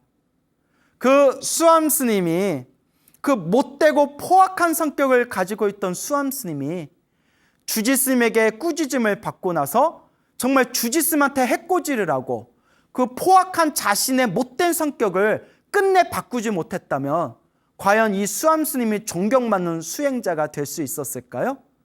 과연 자신의 운명을 아름답게 바꾸어 나가고 개척할 수가 있었을까요? 절대 아닙니다. 그럼 수암스님이 이와 같이 훌륭한 수행자로서 황골탈퇴할 수 있었던 가장 근원적인 힘이 무엇이었을까요? 맞습니다. 자기 자신이 스스로 바뀐 겁니다. 자기 자신의 노력으로 스스로를 바꾸어 나간 겁니다. 그래서 흔히 이런 말이 있습니다. 운명을 연구하는 사람들, 혹은 사람들의 마음을 연구하는 심리학자들이 항상 공통되게 하는 말이 있습니다. 만약 운명이란 게 있다면 그 사람의 평소의 말과 그 사람의 평소의 행동과 그 사람의 평소 가지고 있는 그 생각이 바로 운명이 되는 겁니다. 즉, 말을 살짝 돌리면 내가 가지고 있는 습관이 운명을 만든답니다. 내가 가지고 있는 그 습관에 의해서 내 앞으로의 운명이 만들어지는 거라고 합니다. 그러면 여러분들은 지금 어떤 말을 하고 계십니까? 여러분들은 지금 어떤 행동을 하고 계십니까? 여러분들은 지금 어떤 생각을 하고 계십니까? 여러분들의 몸과 여러분들의 말과 여러분들의 생각은 지금 어떤 습관으로 길들어져 있습니까? 여러분들의 운명을 바꾸고 싶습니까? 여러분들의 인생을 행복하게 가꾸어 나가고 싶습니까? 여러분들의 운명을 바꾸고 싶다면, 여러분들의 삶의 길을, 여러분들의 미래를 아름답게 행복하게 만들고 싶다면 방법은 오직 하나밖에 없습니다. 그것은 바로 나 자신부터 바뀌어야 된다. 자기 자신의 힘으로 나 자신부터 바꾸어 나가야 된다. 나는 내 자신을 바꾸기 위해서 얼마나 노력하고 있는가? 꾸준히 닦을 뿐입니다. 이와 같이 행복을 위해서, 자기 자신의 행복을 위해서 나 자신을 바꾸어 나가고 나 자신의 습관을 바꾸어야 되고, 이 세상을 바라보고 이 세상을 살아가는 자신의 발걸음을 바꾸어 나가야 된다라는 그 중요성에 대해서 여러분들께 말씀을 드렸습니다. 또 이와 관련된 재미난 이야기 하나 들려드릴까 합니다. 제가 어디서 들었던 내용인데요. 예전에 어느 우울증에 걸린 남자가 있었다고 합니다. 여러분, 우울증이 절대 우습게 보면 안 됩니다. 이 우울증을 마음의 감기라고들 흔히 표현을 하시더라고요. 근데 감기도 너무 오랫동안 진행이 되고 빨리 치료하지 않으면 그 감기가 나중에 폐렴이 될 수도 있고 심지어는 목숨을 잃을 수도 있습니다. 그래서 이 마음의 감기라는 우울증도 우리가 절대 섣불리 우습게 여겨서는 안 됩니다. 이 우울증에 걸렸던 남자분이 있었는데 여러모로 치료를 하려고 했지만 쉽게 이 우울한 증상이 호전이 쉽게 되지를 않았다고 합니다. 그때 자신의 상담을 맡아준 이 정신과 의사 선생님이 그 남자분에게 다음과 같이 권유를 했다고 합니다. 그 우울증을 완화시킬 수 있는 좋은 방법 하나 가르쳐 드리겠습니다. 선생님, 매일매일 깨끗한 노트에다가 하루에 5번, 하루에 5개씩 하루에 감사했던 일, 고마웠던 일을 노트에다가 적으십시오. 하루 동안 있었던 감사했던 일, 고마웠던 일이 있으면 그 하루에 그 일기를 쓰듯이 5개씩 감사일기를 좀 써보십시오. 그렇게 이야기를 하더랍니다. 그러니까 잠자기 전에 노트 하나 펴놓고 그 감사일기라고 해가지고 오늘은 이러이러해서 감사했습니다.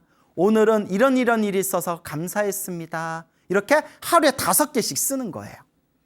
근데 이분이 굉장히 생각이 좀 부정적이었나 분이었나 봅니다. 아무리 노트에다가 감사한 일을 쓰려고 하더라도 도무지 감사한 일이 없더래요. 아우, 인생 사는 거 그지 같아. 내가 도대체 감사할 일이 없는데 어떻게 하루에 5개씩 써? 뭐가 감사하지? 아우, 사는 거 개떡 같아. 그래가지고 그 하루에 5개씩 감사일기 쓰기가 너무나 안 되더랍니다. 여러분들 집에서 한번 해보세요. 글쎄요, 저는 내 자신에게 감사한 일 딱 생각하면 한 50개도 쓸 것 같아요. 50개도. 예. 근데 그분은 성격이 조금 비관적이고 부정적이었나 분이었나 봅니다. 하루에 감사일기 5개를 못 쓰는 겁니다. 그러다가 어느 날이었대요. 하루는 이렇게 이제 공원을 나갔답니다. 그래서 공원에서 이렇게 걷고 있다가 발바닥에서 뭐가 물컹 하고 밟히더래요. 물컹? 그래서 뭐지? 하고 바닥을 이렇게 쳐다보니까 누가 먹다가 버린 아이스크림을 밟은 거예요. 아이스크림을. 그때 이것 봐. 아우, 재수없어. 나는 되는 일이 없고 항상 이렇게 재수가 없어. 이렇게 재수가 없는데 어떻게 내가 하루에 5개씩 감사일기를 쓰겠어. 말이 안 돼. 아우, 재수없어. 어떡해. 정말 그지 같아. 그러면서 아우, 그지 같아 하면서 발걸음을 딱 옮기는 순간 바로 눈앞에 이렇게 개똥이 있었답니다. 개똥이 하나 이렇게 있었대요. 그 순간 이 남자가 머리가 번쩍이면서 무슨 생각이 들었냐면, 아이고, 개똥을 안 밟고 아이스크림을 밟아서 다행이다. 아이고, 저 하마터면 개똥 밟을 뻔했네. 개똥을 안 밟고 차라리 아이스크림 밟아서 다행이다 하고 그렇게 자기가 한마디 툭 내뱉었는데 순간 가슴에서 뭐가 번쩍하고 불꽃이 튀더래요. 번쩍하고 불꽃이 튀더랍니다. 왜였을까요? 금방 이 남자가 내뱉은 말이 굉장히 중요한 겁니다. 아이스크림을 밟았을 때 이것 봐. 그지 같아. 재수 온 붙었어. 나한테 감사할 일이 뭐가 있겠어 하고 그렇게 마음에 막 부정적인 생각이 났는데 발걸음을 옮기는 순간 개똥이 있는 걸 보고 자기도 모르게 아이고, 개똥 안 밟고 차라리 아이스크림 밟아서 그나마 다행이네. 그 순간 이 남자가 깨달은 거예요. 아, 감사할 일을 찾는 게 그렇게 어려운 일만은 아니겠구나라는 마음의 변화가 온 거예요. 마음의 깨달음이 온 거예요. 그리고 집안에 불이 나게 가서 감사일기 노트장을 펼치고 거기다가 1 적어놓고 오늘 공원에서 개똥을 밟을 뻔했는데 아이스크림 밟아서 감사합니다 쓰는 순간 마음에 뭔가 꽉 답답하게 자기를 가로막고 있던 어떤 부정적인 생각들이 후두두두두두 무너지는 그런 느낌이 들더랍니다. 그리고 이 사람이 드디어 변화되는 거예요. 아, 제가 지금 큰 병이 없어서 너무나 감사합니다. 더운 날씨에 해가 뜨면, 옛날 같으면 더워 죽겠어, 맨날 더워, 맨날 더워, 어떻게 한 해가 지나면 지날수록 더 더워져, 더워 했던 그 마음이 햇빛이 다 햇살이 뜨거울 때 이 햇살이 따뜻하게 비춰줘서 너무나 감사합니다. 막 비가 내리면, 옛날 같으면 비가 올 때 이거 습기 봐, 이 축축한 거 봐, 나 습기 때문에 관절염 있는데 미치겠어, 힘들어 하던 그 마음이 비가 후두두두두 떨어지면, 비가 와서 날씨가 시원해서 감사합니다. 이렇게 내 마음이 변화되어 가는 거예요. 내 마음이 긍정적으로 변화되어져 가는 겁니다. 자기 자신부터 변화되는 거죠. 그리고 이 남자는 드디어 감사일기에 이렇게 쓸 수가 있었답니다. 지금 이 순간 온전하게 제가 숨을 쉴 수 있다는 것만으로도 너무나 감사합니다. 이 남자는 결국 우울증이 완벽하게 사라지게 되었다고 합니다. 내 마음이 변화되어진 거죠. 내 주변에 일어나고 사라지는 모든 행복과 불행들, 내 앞에 펼쳐진 행복과 불행은 내 힘으로는 도저히 어찌할 수가 없습니다. 모든 사람들이 행복하길 원해요. 하지만 모든 사람들이 다 행복하지는 않습니다. 모든 사람들이 다 불행을 피하기를 원해요. 하지만 모든 사람들이 나에게 갑자기 닥쳐오는 그 불행을 다 피하기가 너무나 쉽지만은 않고 너무나 어렵습니다. 하지만 여러분, 내 앞에 다가온 행복과 불행을 내 마음대로 오라가라 할 수는 없지만, 내 앞에 닥쳐온 그 행복과 불행을 내가 어떤 마음으로, 어떤 눈으로, 어떤 관점으로 바라볼 수 있는지는 온전히 나의 몫이고 나의 책임이 될 것입니다. 그리고 내 마음을 바꿀 수 있는, 내 마음을 더 아름답고 긍정적이고 행복하게 바꿀 수 있는 그 힘의 비결이 바로 마음 수행입니다. 오늘 이 자리에 이렇게 소나무를 보고 계시는 우리 수많은 팬분 여러분들께서도 이 마음을 잘 닦아보시기 바랍니다. 그래서 제가 항상 여러분들에게 항상 행복해질 수 있는 방법을 항상 여러분들에게 다음과 같이 강조하지 않습니까? 첫째, 기도를 많이 해라. 둘째, 항상 복과 선업을 지어라. 셋째, 마음을 잘 써야 된다. 결국 가장 중요한 것은 마음을 잘 다스려야 된다. 결국 내 자신이 바뀌어 나간다면 내 주변에 있는 것들도, 내 주변에 펼쳐진 일들도 결국 내 자신의 변화를 통해 더욱 아름답고 더욱 안락하게 가꾸어지게 될 것입니다. 여러분, 수행을 통해서 자신의 마음부터 한 걸음 한 걸음 바꾸어 나가시기 바랍니다. 여러분, 행복해지고 싶습니까? 행복한 삶을 창조하고 싶습니까? 복을 지으십시오. 선업을 지으십시오. 공덕을 쌓으십시오. 복과 선업과 공덕의 힘이 여러분들을 진정한 행복의 길로 이끌어 줄 것입니다. 여러분, 승부하십시오.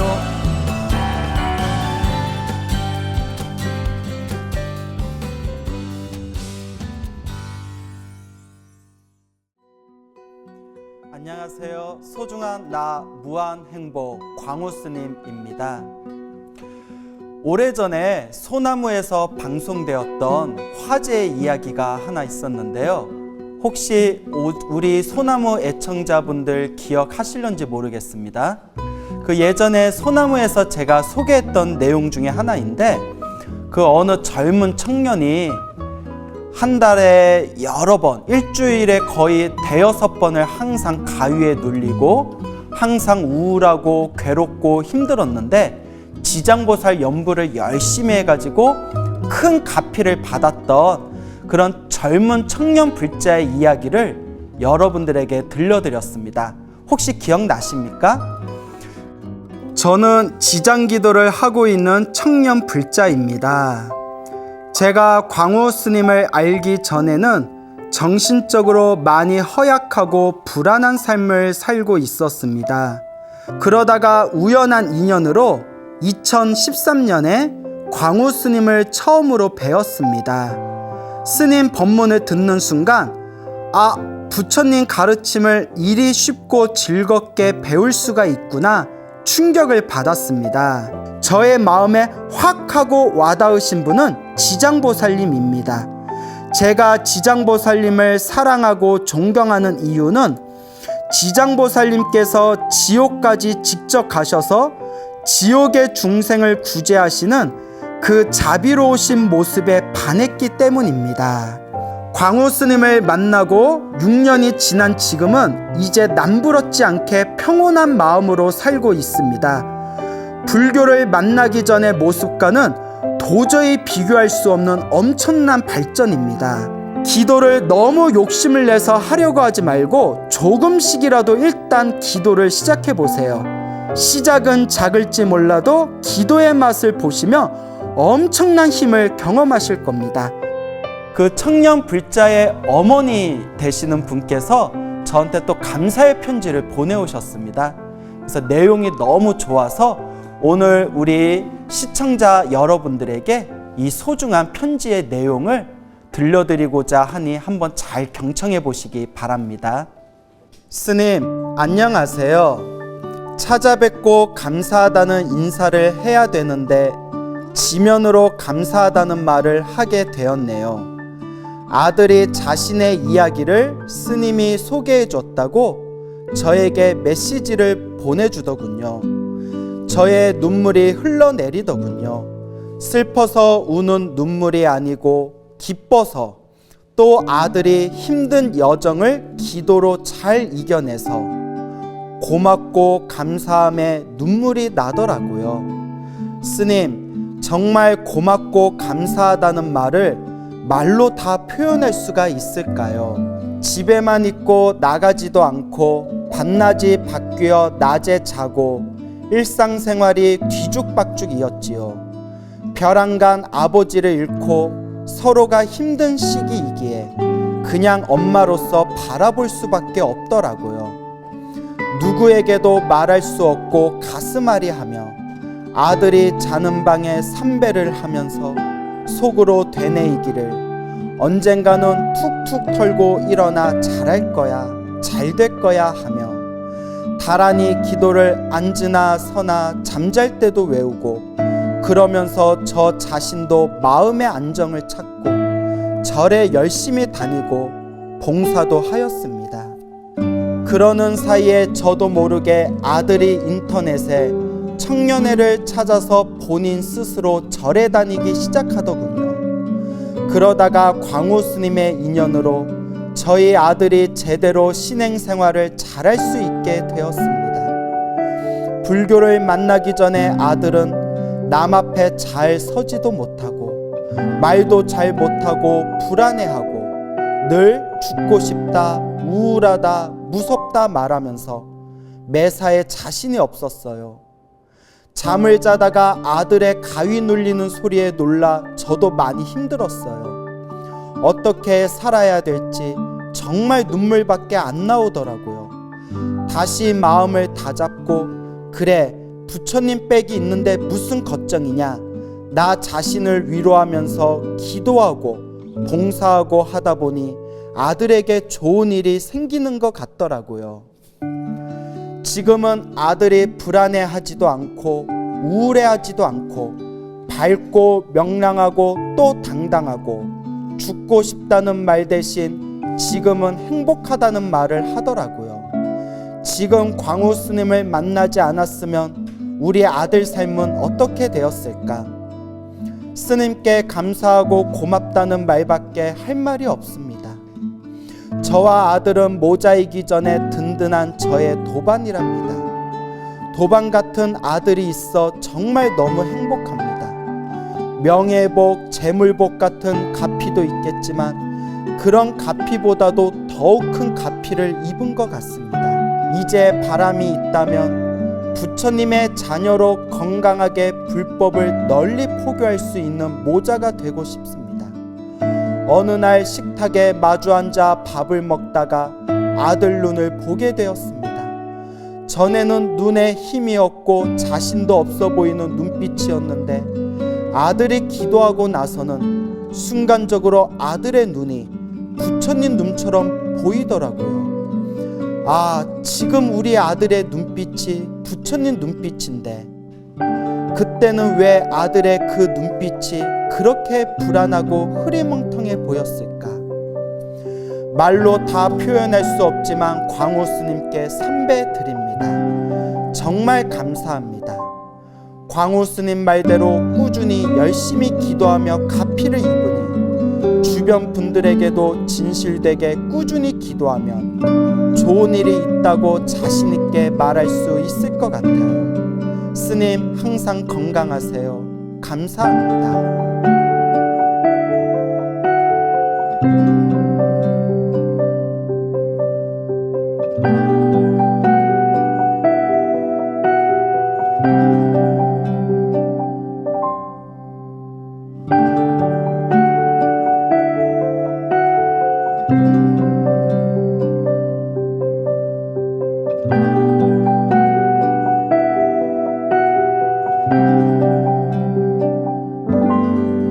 예, 우리 어머님 이렇게 소중한 편지 보내주셔서 너무나 고맙고 감사합니다.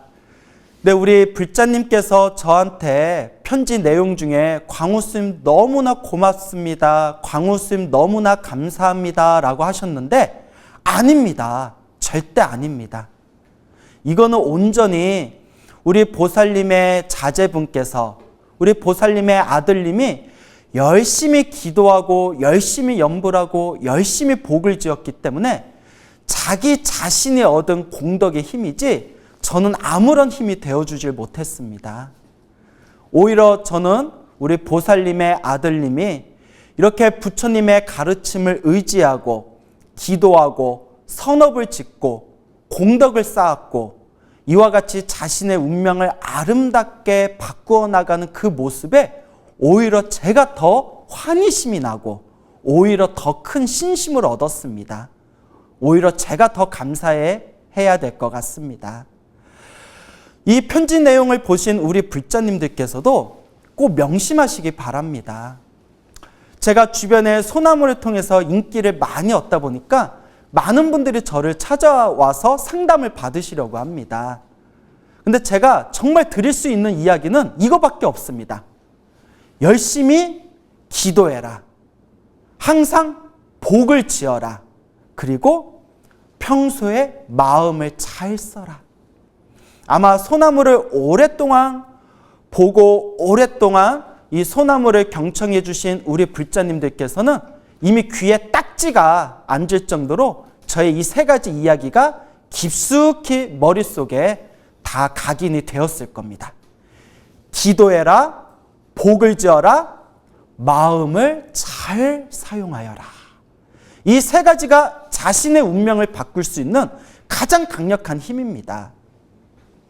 여러분들의 운명을 바꾸기 위해서 스스로 기도하고 복을 짓고 마음 수행을 하면서 스스로 실천하지 않는다면 여러분들의 운명은 바뀌어질 수가 없습니다.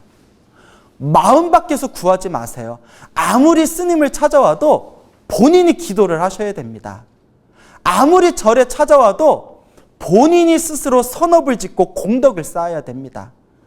아무리 부처님 가르침을 믿고 배워도 궁극적으로 자신이 직접 마음을 닦고 마음을 수행하고 마음을 공부해야 됩니다. 결론은 행복도 불행도 결국은 자신의 몫입니다.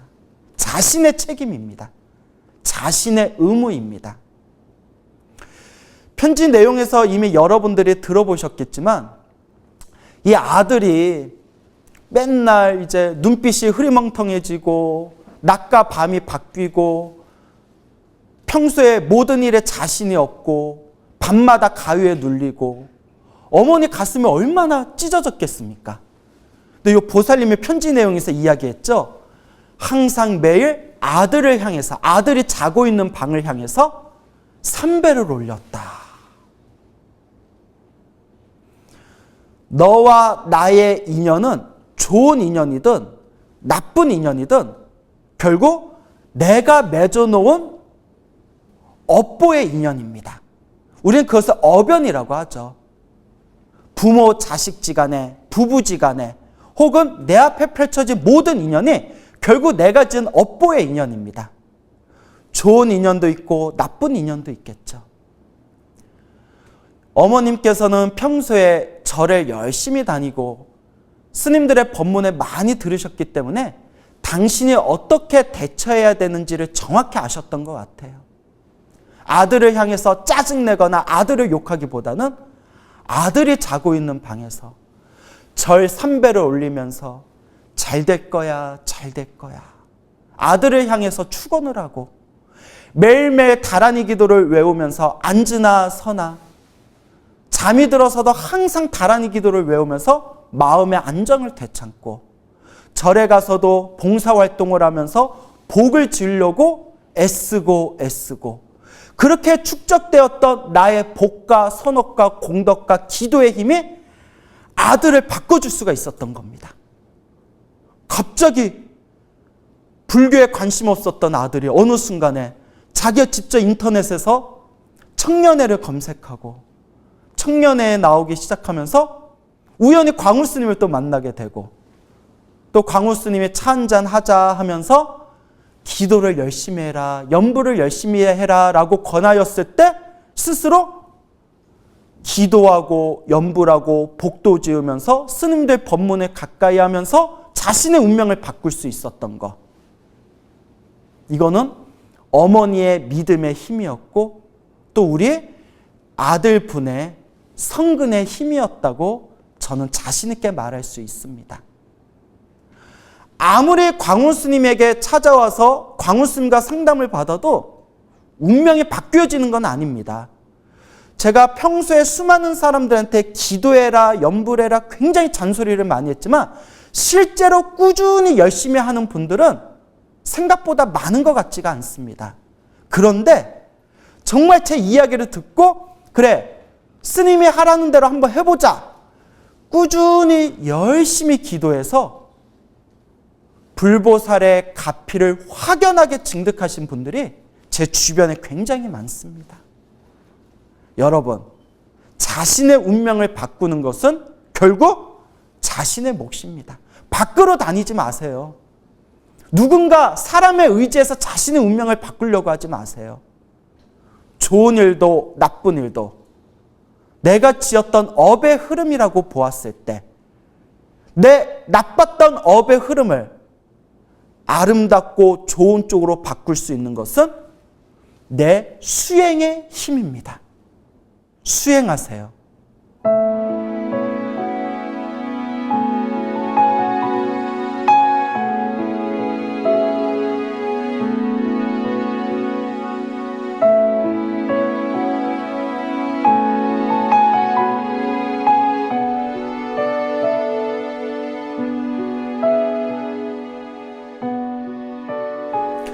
제가 평소에 불자분들에게 항상 드리는 말씀이 있습니다. 우리와 함께하는 모든 만남은 결국 인연법입니다.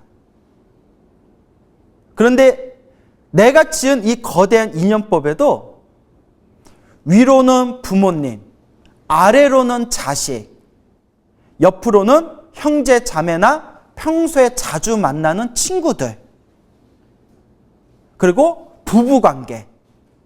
이게 가장 강력한 업의 인연끼리 만난 겁니다.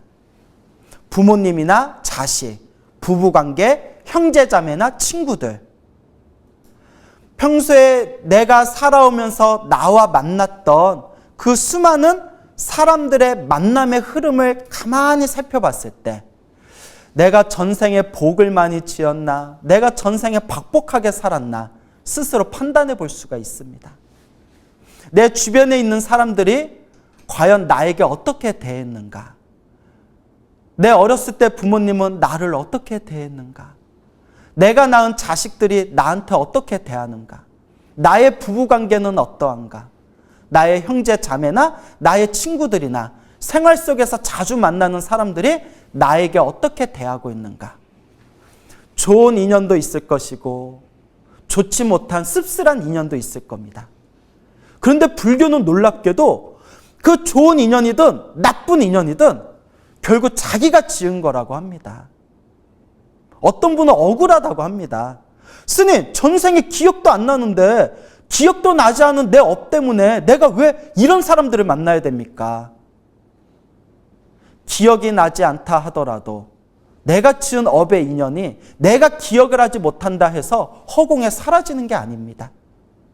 결국 내가 기억을 하든 기억을 하지 못하든 거대한 윤회의 삶 속에서 태어나고 죽고 태어나고 죽는 윤회의 삶과 윤회의 흐름 속에서 내가 지었던 업의 인연대로 그대로 내가 만나는 겁니다. 좋은 인연은 좋은 인연대로, 나쁜 인연은 나쁜 인연대로 결국은 내가 만나게 되는 겁니다. 그 숙제를, 그 빚을, 내가 지었던 업의 인연들을 잘 풀어나가는 것, 그게 바로 수행입니다. 수많은 부모님들이 이런 이야기를 합니다. 가장 가슴 쓰리고 가장 가슴 아픈 게 바로 자녀 때문이라고. 오죽하면 불교에서는 세상에서 가장 큰 왼수가 자식으로 태어난답니다. 오죽하면 그런 소리가 있겠습니까?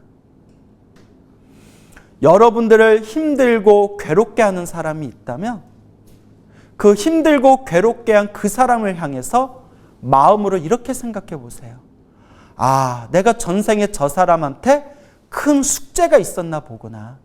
큰 빚이 있었나 보구나. 이번 생에 내가 그걸 갖고 있나 보구나. 나무아미타불, 관세음보살, 치장보살 수행으로 녹여내야 됩니다. 자녀가 여러분들을 힘들고 괴롭고 답답하게 만든다면 아, 내 배로 낳은 내 자식이 전생에 나와 숙제가 있어서 내 아이로 태어났나 보구나. 이번 생에 내가 잘 풀어야 되겠구나. 나무아미타불, 관세음보살, 치장보살 수행의 힘으로 잘 녹여내야 됩니다. 이 세상 일은 정말 한 치 앞도 알 수가 없습니다. 한 치 앞도 알 수 없는 이 세상의 삶의 흐름 속에서 나와 만나는 인연 하나하나가 좋은 인연이었는지 나쁜 인연이었는지 도저히 알 길이 없습니다. 처음 자식을 낳았을 때 부모들은 기쁨의 눈물을 흘린다고 합니다. 자식이 다 크고 자식들이 다 큰 자식들이 속을 썩였을 때 부모님들은 가장 쓰라린 눈물을 흘린다고 합니다. 그런데 그런 자식조차도 결국 내가 만든 나의 어변들이었습니다. 어떻게 해야 될까요? 자식 새끼라서 확 땅에다 파묻을 수도 없고 어떻게 해야 될까요? 물에다 확 던져버릴 수도 없고 여러분, 이번 생에 만나는 인연이 내가 기억할 수 없지만 머나먼 과거 전생에서 내가 뿌렸던 씨앗의 인연들이라면 이번 생에 내가 또 어떻게 닦아나가냐에 따라서 나의 다음 생에, 나의 미래 생에 또 다른 그 인연의 흐름들이 또 다른 모습으로 저에게, 우리에게 다가오게 될 겁니다. 결론은 닦아야 됩니다. 풀어야 됩니다. 이 빚을 잘 풀고 이 빚을, 이 숙제를 잘 풀어 나가야 됩니다. 그 숙제를 풀 수 있는 가장 큰 의지처가 바로 불교입니다. 힘들고 괴롭고 답답할 때 기도하세요. 힘들고 괴롭고 답답할 때 도저히 일이 풀리지 않고 너무나 힘들고 답답하다는 느낌이 들 때 그때가 기도할 때입니다. 그때가 복을 지을 때입니다. 그때가 마음 수행할 때입니다. 여러분들이 힘들고 괴로고 답답한 바로 그 시절이 마음 공부해라, 수행하라라는 내 내면의 신호인 것입니다. 세상은 본래 고통이다라고 부처님은 말씀하셨습니다. 고통 속에서 우리가 마음의 평온과 안정을 되찾을 수 있는 가장 확실한 방법이 결국 이 마음 수행입니다. 여러분들 주변에 펼쳐진 모든 인연들이 허공에서 뚝 떨어진 원인 없이 일어난 결과물이 아니라